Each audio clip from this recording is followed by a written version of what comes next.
This is Kai.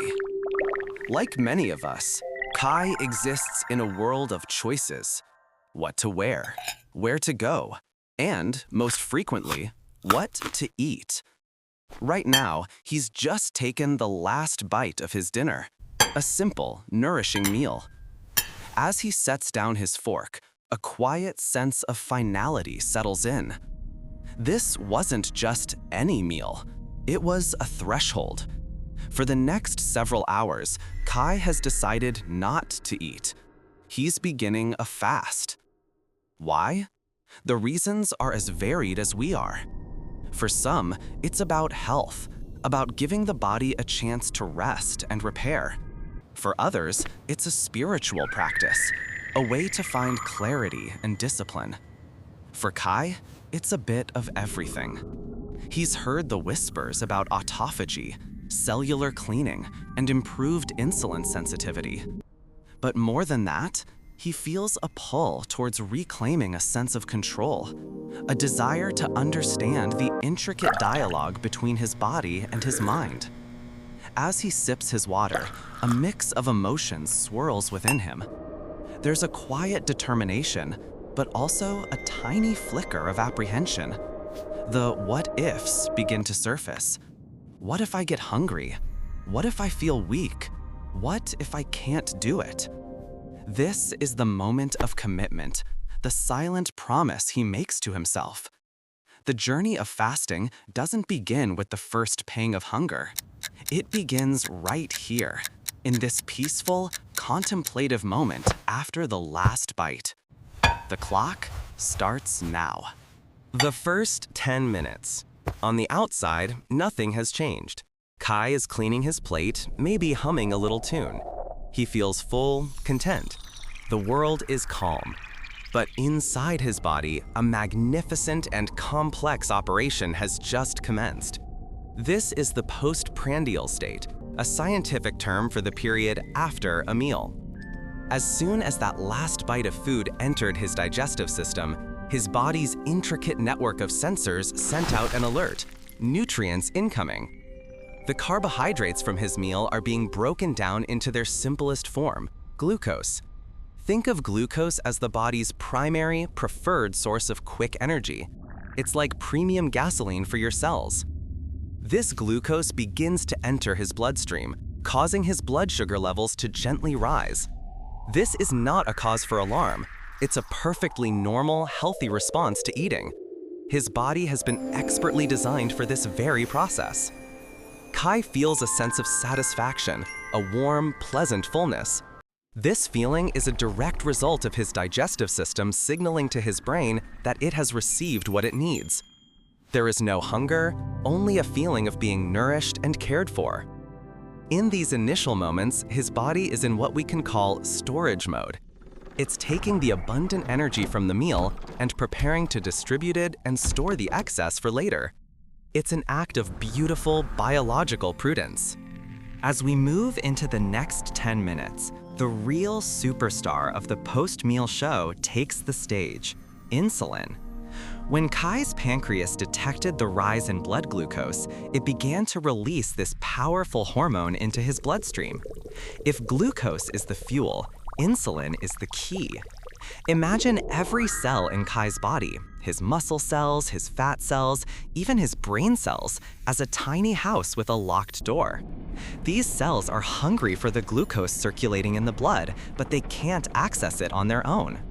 Insulin is the master key that fits perfectly into receptors on the cell walls, unlocking the doors and allowing the glucose to rush inside to be used for energy. Kai, perhaps now settling onto his couch, is completely oblivious to this intricate dance. He just feels a sense of calm energy. His body is being fueled efficiently and effectively. This process is crucial. It prevents blood sugar from rising too high, which can be damaging over time. In a healthy body like Kai's, this response is swift and precise. The pancreas releases just the right amount of insulin to handle the incoming glucose. It's a testament to the body's incredible self-regulating wisdom.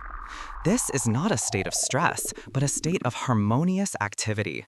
His body is hard at work, but it's a joyful, productive kind of work, ensuring every part of him has the energy it needs to thrive.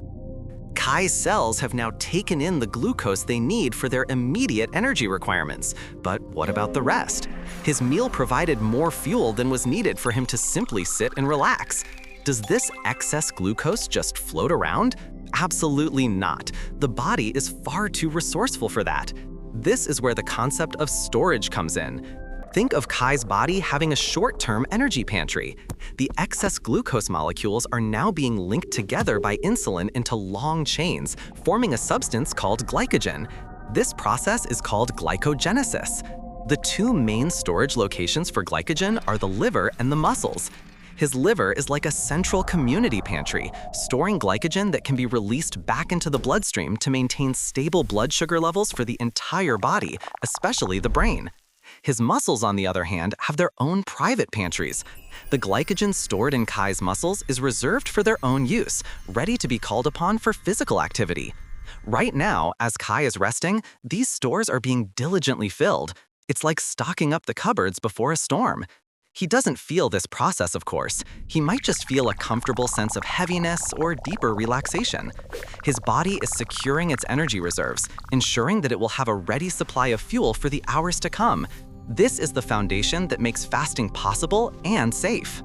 Physically, Kai's body is in a state of bustling, organized activity. But what's happening in his mind? The psychology of this first hour is just as important as the physiology. The initial, powerful feeling of satiety, that "I'm so full" sensation, is beginning to soften. It's morphing into a more neutral state of contentment. His brain, which has been bathing in a rich supply of glucose from his meal, is functioning at its peak. There's no distraction from hunger, no dip in energy. This can be a moment of great mental clarity. However, it's also a time when the mind can start to wander towards the fast itself. The initial resolve, made in the calm afterglow of the meal, might now be tested by a new wave of thoughts. This is it, no more food for a while. A subtle awareness of the future can create a ripple of psychological anticipation. For some, this brings a sense of empowerment and control. For others, a flicker of anxiety. This is Kai's first mental checkpoint. He reminds himself of his why. He takes a deep breath, acknowledging the thought without letting it take over. He understands that this journey is a conversation between his body's needs and his mind's chatter. By staying present, by focusing on the feeling of nourishment and calm that currently pervades his body, he can navigate this mental shift. He is not depriving himself, he is simply allowing a different process to unfold. Let's journey back inside Kai's body. By this point, his stomach has largely completed its primary job of breaking down the food with acids and enzymes.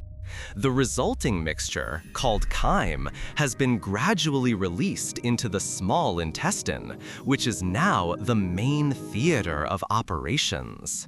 Here, in the vast, winding expanse of the small intestine, the final absorption of nutrients is in full swing. Fats, proteins, vitamins, and the last of the carbohydrates are being drawn through the intestinal wall and into the bloodstream to be delivered where they're needed. Simultaneously, a fascinating hormonal shift is occurring. Ghrelin, often called the hunger hormone, is at its lowest level. Its production is suppressed after a meal, which is why Kai feels no desire to eat. Conversely, satiety hormones like cholecystokinin, CCK, and peptide YY, released by the intestines in response to food, are at their peak. They are sending powerful signals to his brain that say, "We're good, we're full, no need for more food right now." This is a period of deep digestive peace. The frantic activity of the initial stages has given way to a more methodical, absorptive process. Kai might not even be thinking about food or fasting anymore. He's simply existing in a state of quiet equilibrium, his body working silently and efficiently in the background, a perfectly tuned biological machine. We're approaching a critical turning point in this first hour. Around the 50-minute mark, something subtle but profound happens in Kai's bloodstream. The wave of glucose from his meal has reached its peak. The insulin has done its job so effectively, shuttling glucose into cells and storage, that there is now less free-floating sugar in the blood than there was 20 minutes ago. His blood sugar levels begin a gentle, controlled descent. This is not a crash, it's a carefully managed slope, guided by the body's internal wisdom. The initial energy rush from the meal is subsiding, being replaced by the steady, stored-up power in his liver and muscles. Kai won't feel this shift directly. There's no alarm bell, no sudden change in his energy. But his internal regulatory systems are keenly aware of it. They are monitoring his blood sugar with exquisite sensitivity. This downward trend is the trigger for the next hormonal response. It's the signal that the feasting phase is drawing to a close, and the body must prepare to transition to using its stored energy. It's a moment of incredible balance. The body avoids letting sugar levels fall too low, just as it prevented them from rising too high. This entire hour has been a masterclass in homeostasis, the body's ability to maintain a stable internal environment despite external changes. It's a quiet miracle happening inside Kai as he reads a book, completely unaware of the delicate tightrope walk being performed within. As the clock ticks towards the 1 hour mark and insulin levels begin to fall along with blood sugar, a new player prepares to enter the stage. This hormone is glucagon, and it's also produced by the pancreas, but it has the opposite of insulin. If insulin is the key for storing energy, glucagon is the key for releasing it. Think of it as the night watchman who comes on duty just as the daytime workers are finishing their shifts. As Kai's blood sugar gently drifts down, his pancreas receives the signal to reduce insulin secretion and slowly begin releasing glucagon. In these final minutes of the first hour, glucagon's presence is still minimal, like an understudy waiting in the wings. It hasn't started its main job yet, but it's getting ready. Its primary target is the liver, that central glycogen pantry we talked about. Glucagon's message to the liver will be simple. It's time to start breaking down some of that stored glycogen and releasing it as glucose back into the bloodstream to keep our energy levels stable. This process, called glycogenolysis, won't kick into high gear just yet, but the preparation is happening. The hormonal symphony is transitioning from one movement to the next, a seamless and beautiful handover of responsibility. Kai's body is demonstrating its remarkable foresight, planning ahead to ensure a constant energy supply for his brain and vital organs long after the direct energy from his meal is gone. The 60-minute mark. 1 hour has passed since Kai's last bite. A significant, though invisible, line has been crossed. He has officially transitioned from the postprandial, or fed state, into the very beginning of the post-absorptive, or early fasted state. What does this mean? It means his body has finished absorbing the vast majority of the nutrients from his last meal. The direct influx of energy from the outside world has ceased. From this moment forward, for as long as he chooses to fast, his body will have to rely entirely on its own internal, stored reserves of energy. The hormonal landscape has decisively shifted. Insulin has receded into the background, its job done. Glucagon is now slowly stepping into the spotlight, beginning to signal the liver to release its stored glucose. Kai's blood sugar is stable, not because of the food he just ate, but because his own body is now managing the supply. This is not a state of emergency. It is not starvation. It is a calm, controlled, and perfectly natural metabolic switch. For our ancestors, this state was a daily reality between hunts or harvests. Our bodies are not just prepared for this, they are designed for it. Kai might not feel any different than he did 5 minutes ago. There is no sudden hunger pang, no drop in energy. But internally, he has entered a new territory. He is now running on stored fuel. He is fasting. This first hour was the runway. Now the plane is taking flight. So, Kai has navigated the first hour. He stands at the precipice of his fast. It's easy to dismiss this initial period as insignificant, a mere waiting game before the real effects of fasting begin. But to do so would be to miss the profound beauty of this transition. This hour was the foundation. It was the body's chance to gratefully accept nourishment, to expertly distribute and store energy, and to seamlessly prepare for a period of rest and rejuvenation. It was a demonstration of perfect trust between Kai and his own biology.